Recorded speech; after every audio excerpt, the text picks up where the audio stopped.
গত আগস্ট মাসে কলকাতায় মুখ্যমন্ত্রীর বাসভবন অভিযান আপনাদের কর্মসূচি ছিল। গতকাল কেরলে আশাকর্মীরা সেখানকার মুখ্যমন্ত্রীর বাড়ি অভিযানের কর্মসূচি নিয়েছিলেন। আপনাদের যেমন বিভিন্ন দাবি রয়েছে, কেরলের আশাকর্মীদেরও বিভিন্ন দাবি রয়েছে এবং দীর্ঘদিন ধরে লাগাতার আন্দোলন করছেন তারা। প্রথমেই বলি, কেরালা আশা দিদিদের যেভাবে হেনস্থা করলেন এবং যেভাবে অত্যাচার করা হয়েছে, পশ্চিমবঙ্গ পৌর স্বাস্থ্যকর্মী কন্ট্রাকচুয়াল ইউনিয়নের পক্ষ থেকে আমরা এর তীব্র প্রতিবাদ করছি।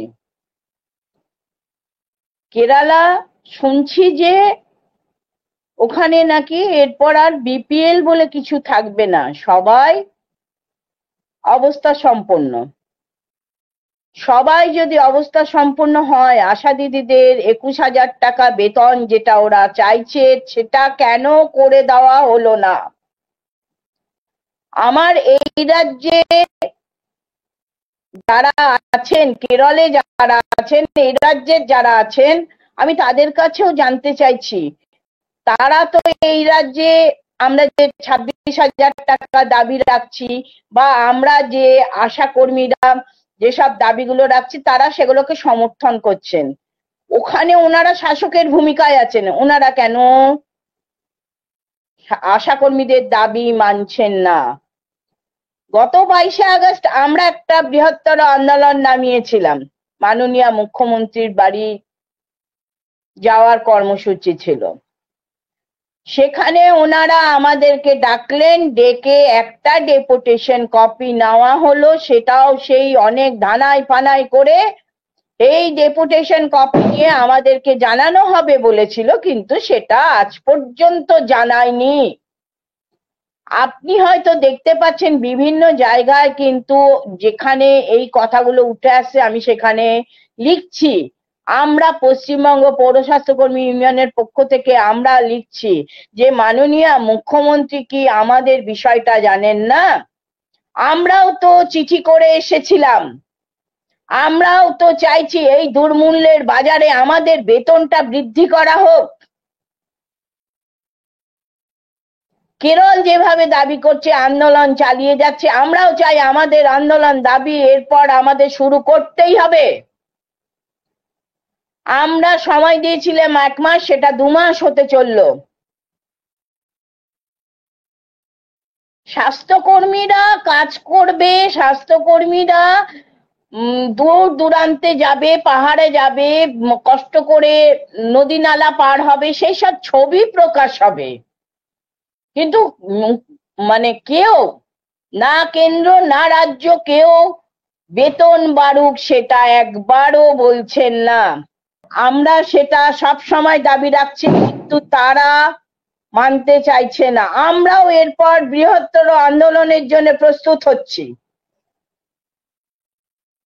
কালকে কেরলে যে ঘটনা ঘটেছে, কেরালায় সব আশা দিদিদেরকে এমন ভাবে হেনস্থা করা হয়েছে, আমরা তার তীব্র ধিক্কার জানাচ্ছি। আমরাও চাই আমাদের রাজ্যে আন্দোলন শুরু হোক। একটা 10,000 টাকার ফোন ডিক্লেয়ার করে দিয়েছেন, তাতে তার যা ক্রাইটেরিয়া রেখেছেন আমরা নিতে চাই না। 10,000 টাকার ফোন দিয়ে আমাদের মনে হচ্ছে যেন এই করতে হবে ওই করতে হবে। আমার দিদিরা কি পারে? 10,000 টাকার ফোনে কি হবে? 4G ফোন নিয়ে কি করা হবে? বোকা বানানো হচ্ছে, বোকা বানানো হচ্ছে। আমরা বারবার বলছি মাননীয় মুখ্যমন্ত্রী আমাদের মূল বেতনটাকে বৃদ্ধি করুক। আমরা যে ভাতাটা পাই সেইটাকে বৃদ্ধি করা হোক। আজকে কেরল 21,000 টাকা চাইছে।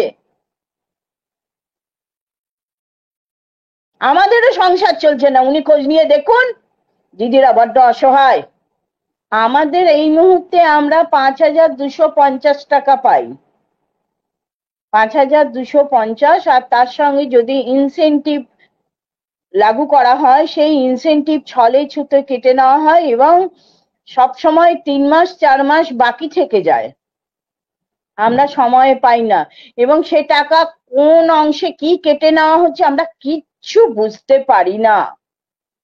আমাদেরও অনেক কিছু বাকি, আমাদের পিএলআই দেয় না, আমাদের যেসব ইনসেনটিভের মধ্যে ফরম্যাটের মধ্যে যেসব ফরম্যাট লাগু করা আছে সেগুলো আমাদের কিছু দেওয়া হয় না, শুধুমাত্র ভ্যাকসিনেশনের ওপরে, শুধুমাত্র গর্ভবতী মা ফেসিলিটিস এর ওপরে এইগুলো মুষ্টিমেয় কিছু দেওয়া হয়, সবটা আমরা পাই না।